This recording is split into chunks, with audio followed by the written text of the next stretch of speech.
Welcome back. I'd like to say hello for the final time in 2017 to my fans, my legions of fans who have been just destroying my inbox for a final 2017 end of the year welcome to the Happy New Year 2018 videocast. So here it is, as I like to give the people what they want, right? That's the whole point in what we are supposed to be doing, is find a product or a service, sell it to the people who want it, sell it at a profit, provide on things on time, do things at or under budget, do as you say you're going to do. Some of these basic life lessons that you were told didn't matter in school, that ideal was a laughing stock, that working hard and trying hard was kind of a joke because the deck was stacked against you.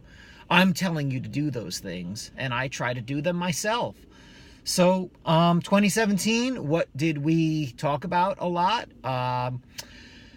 Really, the thing that I stressed a lot this year, and I had to relearn, was that emotions rule people's decision-making. That you have to understand that people are going to follow their emotions. They're not necessarily going to follow logic and reason. If you find someone who follows logic and reason, and you do too, then that's someone that you should connect with and stay in touch. Send the person a text, call them up. Be with like-minded people, right? Find like-minded people and have those people be your circle of friends. And if that means jettisoning people who don't agree with you or are so opposed to reason and evidence, then maybe that's not someone that you should spend a lot of time with. So examples actually help on this one, and I'd like to explain what I'm talking about in detail because two things have come up recently that prove that this kind of thing is true.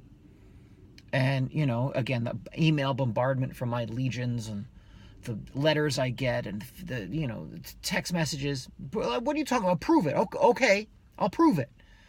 The last 5 days or so, and then the next 8 days, according to the weather forecast, it is here in the Bronx going to be really cold.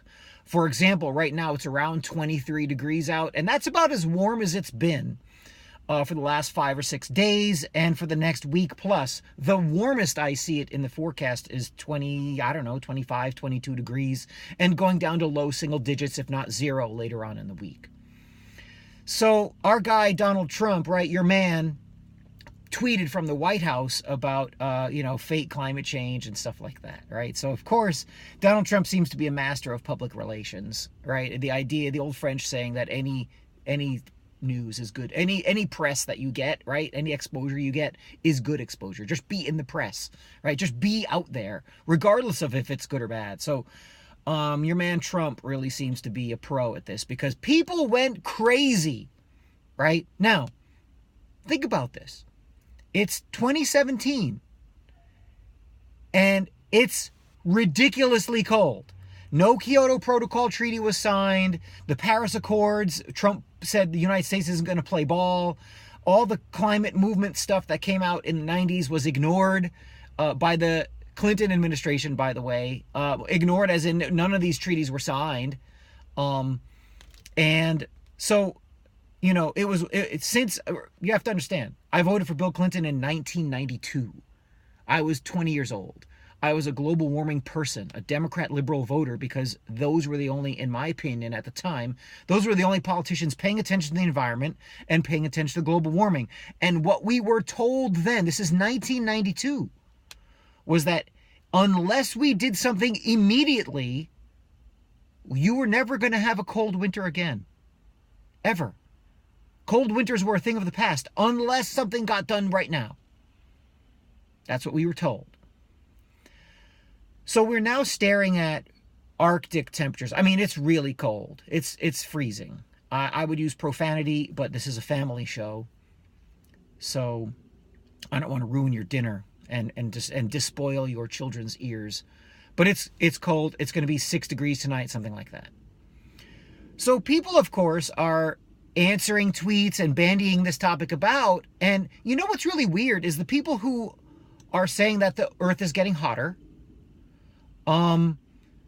now that this part of the country is freezing, what's really weird is their language to, to toss aside the wicked cold as lack of evidence for global warming is you don't know the difference between climate and weather. And I saw this on Twitter, which is another cesspool in the social media world, but interesting and entertaining nonetheless.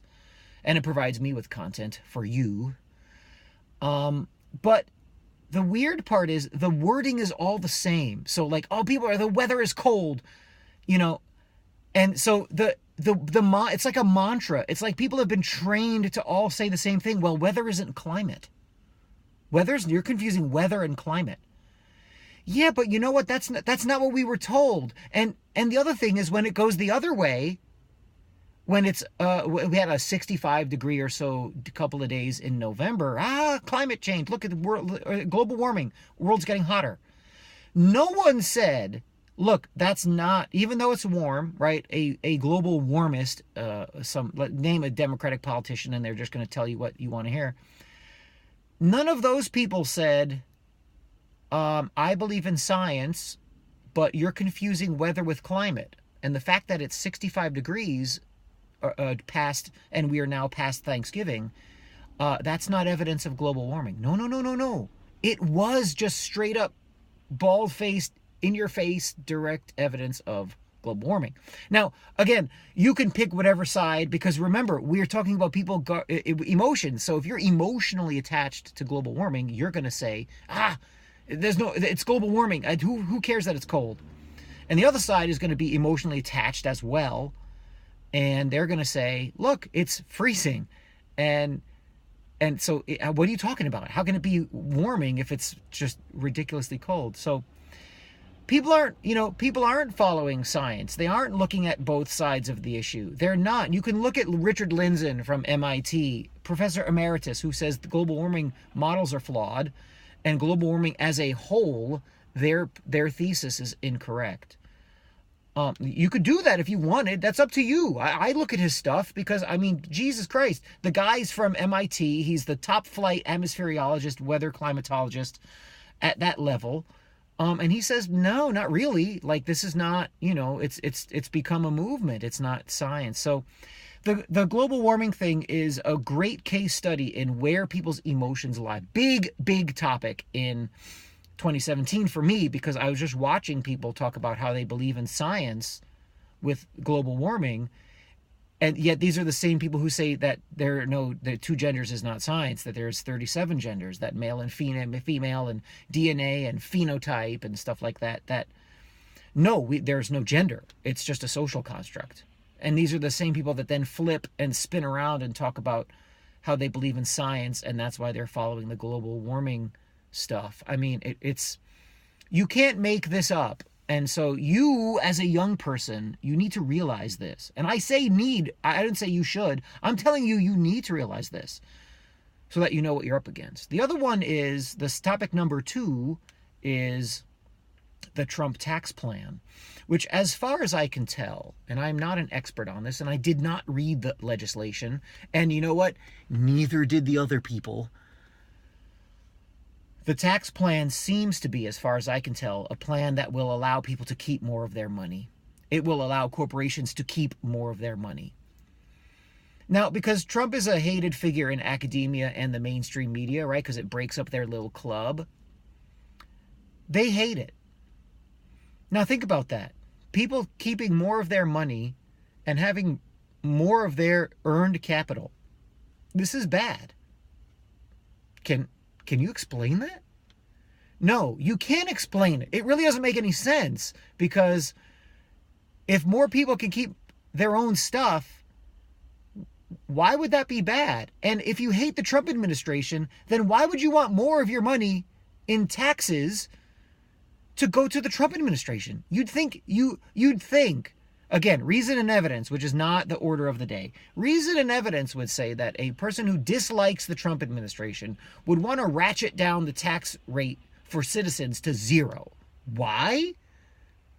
So that the Trump administration doesn't get any of their money and it can't do anything it wants. You'd think that would be the case. But people are so emotional and idiotic about this kind of stuff. Trump tax plan comes through. Corporations, a few of them, I think one of them was AT&T. I might be mistaken, but a few companies have already said, wow, with this new legislation, we are already giving bonuses and more money to our employees. People went crazy on how terrible that was. That's not logic and reason. It just isn't.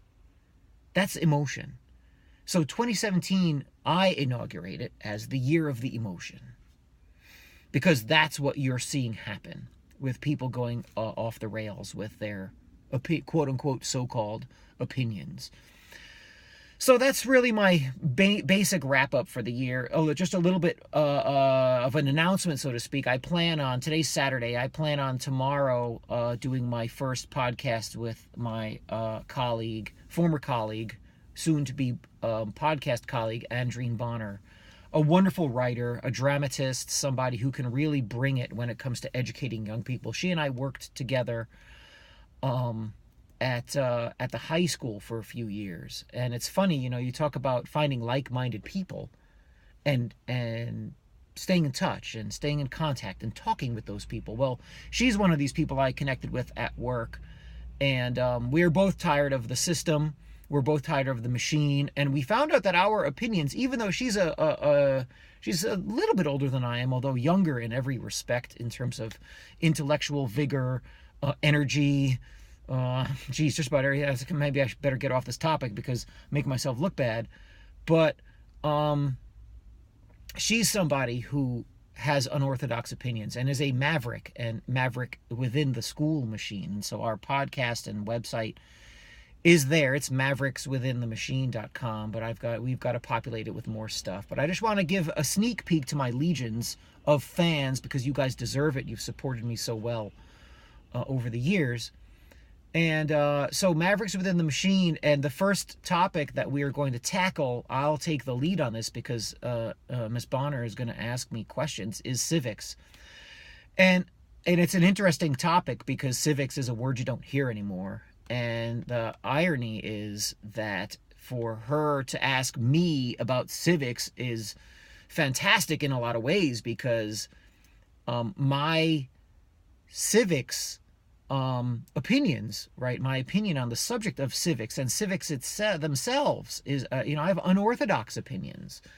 So the garden variety opinion, and we'll talk about this more in the podcast, is the standard civics opinion is a person should work hard, pay taxes their entire life, give those taxes to the government so it can take care of all of us, and that's your life as an American. And that's what it means to be American. Now, that's a bastardization of what America was supposed to be about. And so, civics now has been lost. So it's an interesting topic to bring up right away because this is the first group of people, probably I'd say about 10 years ago, the youngsters were told, you're the first group of Americans that will probably, and statistically, will do worse than your parents. And that's true. I mean, statistically, that seems to be the case already. College kids living at home, and job market is terrible, and corporations running for cover overseas and stuff like that. So it really matters now more than ever that people have an idea of what it's supposed to be about, what civics was originally about with regard to the American way. And yet people are telling us that the civics of the day, right, pay 37% tax on your salary and keep your mouth shut. Well, that's caused you, your government has caused you to have a future that isn't worth the paper it's printed on, like your money, right? What happens when that's not worth the paper it's printed on? Then what? What are you going to do, right? You're going to start a farm in your backyard, right? You don't even know how to open up a can of pickles. And you're going to start a farm so you can feed your family, yourself. So without getting too off track, right, this is the idea of civics, that has ruined Americans' future. So that's our first topic. That's kind of my intro to that Mavericks Within the Machine project. We'll start it tomorrow, see how it goes. And like everything, it's been a learning process. This year has been a learning process for me, and I hope for you too. See you next year. Take care.